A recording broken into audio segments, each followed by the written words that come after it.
a little download coming through, probably from the rains, as the season has just started, and I think it's kicking out any old sort of programming or things that we're latching onto. And it's about relationships. It's about, well, intimate or platonic, evolved women that have done a lot of dedicated work on themselves, on ourselves. And this is, again, it's available to everybody. It just depends how much time we want to dedicate in our lives to finding ourselves and connecting with our soul. We don't really deal with, in terms of nurturing and nourishing relationships, we don't really deal with anybody that operates from the shadow side. We acknowledge that everyone has a shadow side and we can dip in and out and things, and we don't live a purist life, but operating from the shadow without connecting to the heart can manifest in quite a few different ways: deceptive energy, self-gain, trickery, lower chakra dominated movements. And as we heal ourselves and recalibrate our chakra system, whether we believe in the chakra system or not, is we work on the root, work through sacral, activate solar plexus, our personal power, direction, focus, energy, sun, solar connection, and reach our heart, find the self-love, start to speak, sing, do whatever we need to connect with our truth, our freedom of expression, creativity, up to third eye, leading with our 212, leading with our intuition and inner knowing, deep inner knowing, and connecting to the spirit guides as we move to crown chakra and receiving downloads from higher energies, higher guidance, because we allow ourselves to be open to the light, and are also obviously mindful of, when I say the word open, that's obviously important to acknowledge that we have to be protected, and we've got to be mindful of that. But to be honest, love is the ultimate protector. So it's interesting on this journey, and at the minute obviously practicing celibacy, coming up to 2 years. It's not for validation, it's not for proof, it's a personal challenge, it's an instruction from the divine, it's something that I find quite difficult, but also very nourishing and powerful in ways of redirecting that energy.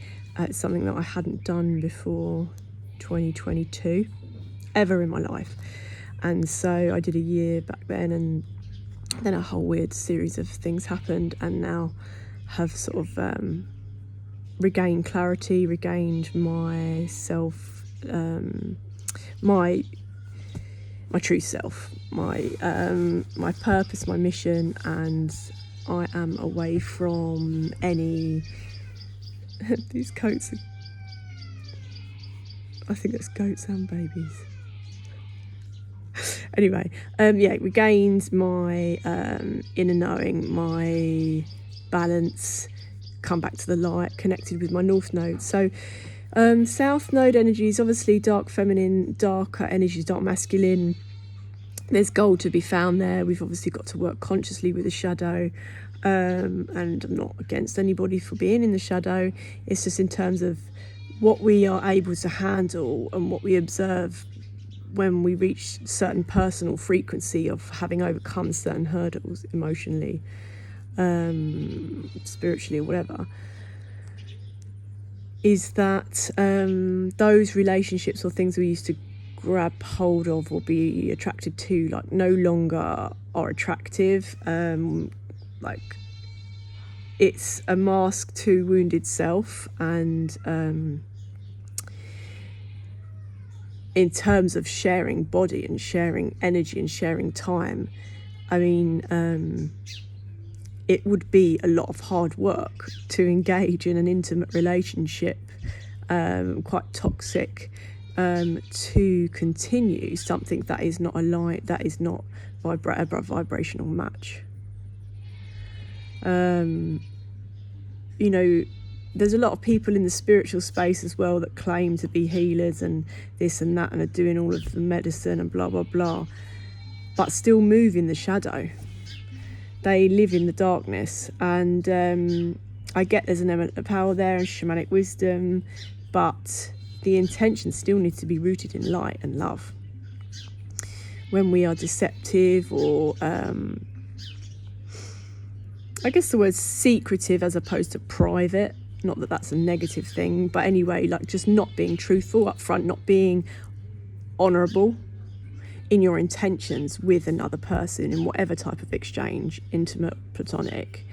The evolved woman, we evolved women, after spending, it could be a year, 2 years, 3 years, 4 years, 5 years, a lot of us really now are finding that there's so much positive and helpful energy, and the awakening is quickening up. So some people might be on an accelerated path, but once we do that work, we're not really ever attracted to the same things. You heal the whatever parental wound, you heal the we integrate the shadow. And I just say that because there's being a single woman, there's obviously sometimes propositions of various things, and it's not like I don't like people or see the light and the good, but where I can also see pain and darkness that I never used to, maybe naively, never used to be able to see, because I never operated that in that way, and I could never do that to anybody. So it's quite hard to understand that mindset when you've never met it. But when you finally meet it, and I don't wish that on anyone, it's a big level up, it's a big schooling, it's a big lesson, and it's a shock to the system, and it really does sort of recalibrate at a soul level. Like the depth of recalibration is monumental and life-changing, and it's part of the healing of the nations. I know that my awakening remembrance, however anyone wants to word it, is just soul connection,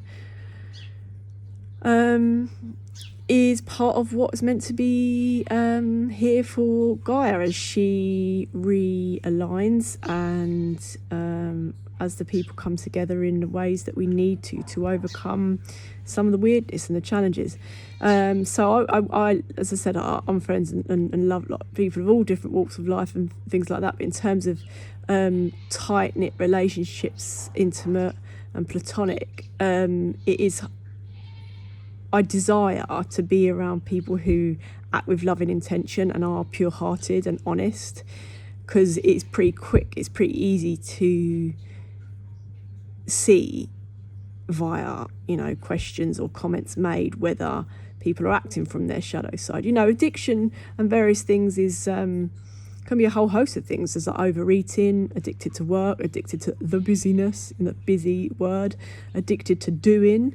It doesn't have to be just a toxic substance, but and I'm not a purist, I said, dip in and out of things, but I think when we heal the wound, the main drive for a constant dependency on something or someone, this is my view, this is my channel, so you don't have to have we don't have to have the same belief system, but my words are valid just like anybody else's. And they want me to say my words are important just like anybody else's. When you claim personal power, whatever comes out of my mouth shapes my reality, and so that's why I'm very, very mindful. And so just a little reminder to those who may be wanting or being pulled back in, like cycling back into toxic stuff, people, places, things, just don't do it. There's no point if the journey and game of life is to ever evolve and get to higher levels of consciousness. that's my mission anyway. People that are maybe want to cycle around, that's cool. They'll have their mission and they're learning lessons different ways to me. And this is never a judgment. It's just an observation as someone who's like, I'm consciously trying. Oh, that's that word. I'm consciously aware of the energies that I need to be around and that I desire in my life on a close level. You know, we can't block and distance everyone and everything on a day-to-day level when we're in community, in towns, villages. But in terms of, you know, someone who you'd let come close to you physically, intimately, like, we are sacred beings. And when I think we redeem, I don't know why it's coming out. Well, people are going through redemption right now. When we, that's if, well, I don't know if I believe in sin, but anyway, there's some weird things coming through my head right now, so I'll try to remember the thread. Is yeah, we're not better or worse than anybody else, but healing is a whole chapter in the book of life, and some skip past it, some read a few words, but if we're not doing it thoroughly, I think we're not really ever going to know what our personal story is, really. So I don't know why if that book metaphor reference came up, but anyway, later.